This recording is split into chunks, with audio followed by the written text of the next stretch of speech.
So what is the purpose of God is sacrifice himself in the cross, no? Nganong sakripisyo magid niya ang iyang kagalingon dito sa may purpose, no? Muna to balaan karon. Pero personal in ano lang ako ni opinion lang ako ni ha, pwede mo magbutang dira by verse, pero ako magud di ko gaputang over verse, familiarize lang gid ako. So ang purpose ngano nagsakripisyo ang Ginoo sa cross, it's because nakabalo siya unsay patulunan sa tao. Oo. Nakabalo siya unsay kapait ug kapangit ang pwede mahitabo sa tao kung dili niya isakripisyo ang iyang kinabuhi. Kay tungod, sad to say, we as all of us are a sinners. Why? Tungod namana nato na ni Adan and Eve before na nagkasala sila, nisupak sila sa Ginoo. So that's why ang gibuhat ni Jesus Christ is paying our debts mo sila na basta importante mo na gibayaran ta niya pinaagi sa dugo. Gibayaran ni Jesus Christ ang humanity para sa atong ikamaayo, no? Sa may reason man gyud nga ibot na kay tungod love love, no? Inana kay mahigugmaon ng Ginoo sa tao, no? Sometimes di na mabasa lang Ginoo kay tungod siya may nakakita sa future, siya yung nakakita kung ano yung maabot sa to. So muna nga kinahanglan niya kita gibayaran naman ta si Ginoo. O ikaw tong tao nga nakabalo na sa kamatuoran, mas maayo nasugod pa lang karon o ispan na ka sa Ginoo, no? So muna ang purpose kay tungod ang Ginoo gabi yung higugma sa tuwa bisan pag grabe kang hilad ang imong gibuhat diri ng kalibutan na, pero di man guys dako kay gugma ang Ginoo. So sad to say di ma-appreciate sa uban mga tao kay tungod na binusit o kaya gigugmaon sa Ginoo, siyempre man kaya, pero di man isuon na John 3:16, for God so loved the world and He gave His begotten Son, and whoever believes in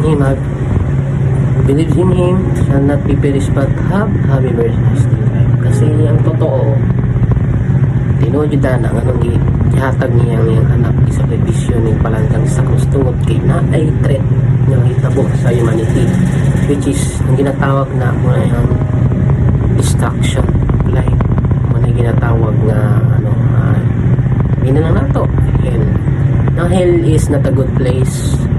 Hell is threat sa tuwa sa mga humanity nga dapat ma-aware ta nga sa panahon karon, sa atong days karon is wala ta kabalog pila na lang ka oras lang malabay or pila ka tuig or pila ka generation ang mulabay, pero kabalog kung nasayod ko sa magalingon hapit na, no?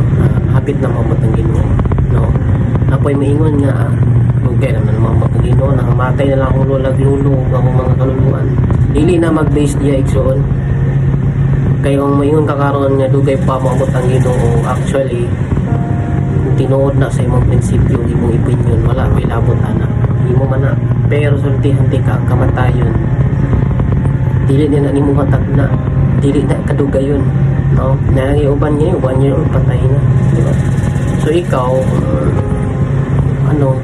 para sa imo inana lang kasayon nanay malunan, then mas maayo ang matud ka sa Ginoo, then muna yung pinaka kuan nga butang, pinaka worst nga butang, no?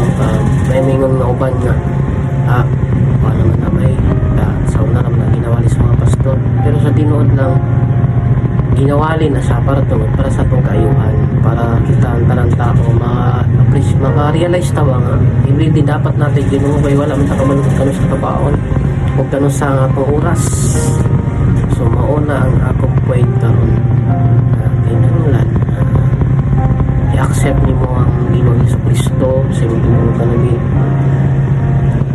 not by religion, not by religious, kay pwede ra makamudawat nga yanuhon ra nimong dawat ng Ginoo, pero may mas nindot nga by relationship na naman guys, kay kung relationship mo kundi mo dawatan ng Ginoo, connected mo kag kaniya wala ako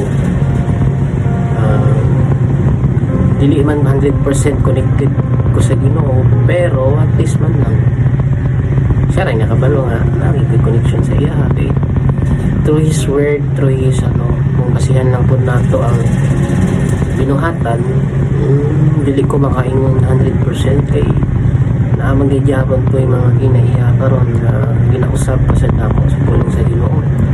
Kung naapod ko sa proseso po sa akong kinabuhi karon nga magpabago ko sa Ginoo, so kitang tanan moagi kita ana no, kay diya man mates, diha man ka mo grow as a this Christ like no, diya na makitaan. So everyday na siya mo na mo ampo ka mo nang ginanglan nga mga ipaselo sa musikat tao mo na kay mo, then love yourself as you love us. Yung sa ning pagigugmay mo galingon